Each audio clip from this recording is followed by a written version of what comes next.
శివరాత్రి శివరాత్రి అని చెప్పుకుంటారు. We declare Shivaratri. ఎక్కడ చూసినా శివరాత్రి అల్లర్లే. Everywhere you find దేవాలయం noise. పోయినా కూడా అల్లరే.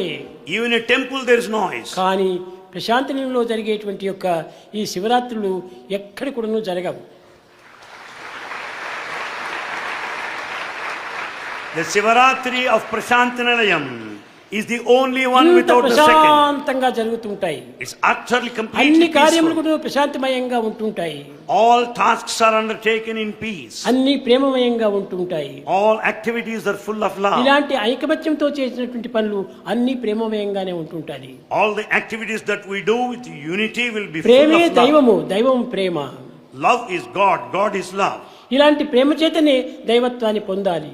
It's only with love you can attain divinity.